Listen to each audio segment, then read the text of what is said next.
I remember the first time I ever went diving was in 1945, and my mother went with me because she didn't swim. She tied a rope around me. And this wasn't here, this was in Southern California.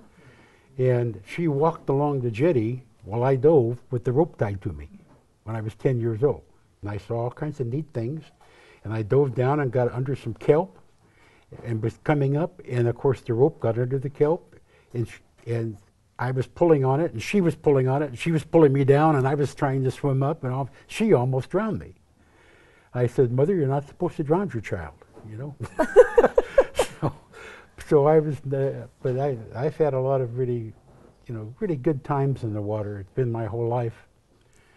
Commercially, I got 5,000 hours in, and in scuba diving, I've got over 10,000 hours in. I understand that your diving career has been primarily as an educator in California, but what about your diving up here in the Northwest?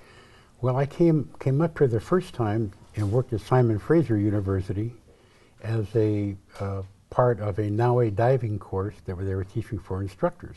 And that's in British Columbia? That's in British Columbia, right. And so I had the chance there to meet a lot of the Northwest divers that I would never have had the chance to meet any other way. Bill High was one of them, and he brought me up with the fisheries department, because he was in the fisheries department then. And his job was to evaluate the nets. As they pulled the nets along, he would go in the water and look at the net to see how it was fishing. It was bouncing off the bottom or whatever. And he invited me to do that one time, and I thought that'd be really neat. I said, what do we do? He said, just jump over, follow the line down, the net's being towed along by the boat, and just don't get caught in the net because it's going to be moving. So I said, well, how do I do that? He says, well, just grab a hold of the top of the net and hang on. Don't get in back in the inside of it. And so I jumped over and we went down this line, and the visibility is maybe 15, 20 feet. I can't see anything except the line. I go down on the line, and all of a sudden I get down to the bottom more or less, where I can see the bottom, and I hear this train coming. And it's, and I wondered, what the devil is that? I'd never heard anything like that before. And out of the mist and the water comes this huge board scraping along the bottom, because it's the board's holding the net open.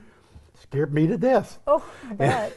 I got a hold of the top of that net. I could see the net then. I got a hold of the top of it, and I thought, man, I looked under there, and this big, way back in there was the end of the net, and I thought, if I get in there, I'll never get up. And so I told him when I came up, I said, Bill, you scared me. He said, I know. So what about fun diving? We were another Naue course, and we just went diving off the side with some of the local divers, and I said, where are we going to go diving? And they said, under the ferry. We were in Port Townsend. And I said, diving under the ferry? And they said, yeah. I said, it won't be there. It goes out and comes back about every 45 minutes. And when it goes out, we'll dive under the ferry. And I said, why would we want to do that? And they said, well, there's a bunch of glass bottles down there.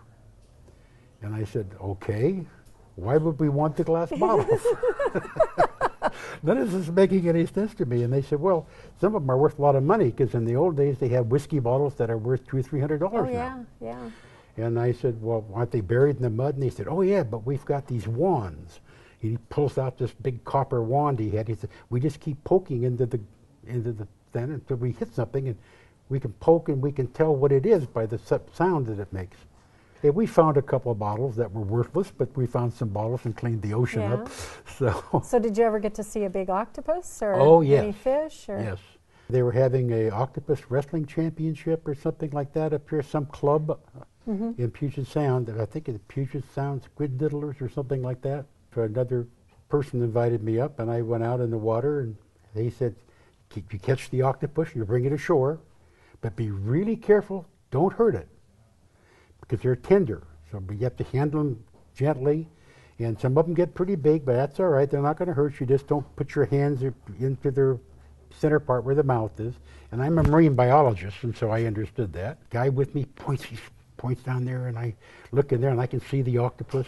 And I got in there, and I got a hold of him, and we're wrestling to get out. And finally, I pull him out, and he's pretty good size, about 5, 6 feet across. I got a hold of him on both sides, and I pull him out, and his arms go whoop.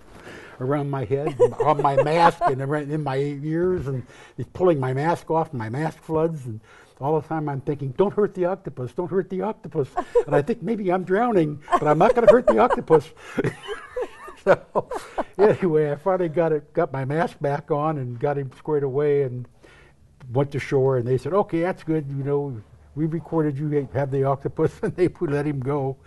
But that was my only experience with the octopus here. I used to lead tours, and I led tours to the Caribbean, and one of my tours had a very heavy, rotund man on it.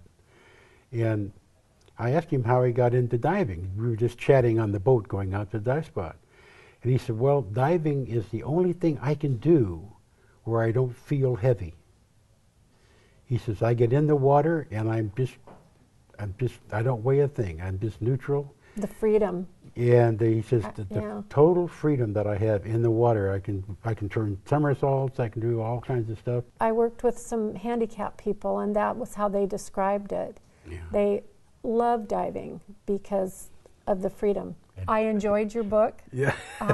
As I was told, it definitely was a story that just led to the next page, to the next page, to the next page. Well, thank you for your time. Thank you for inviting.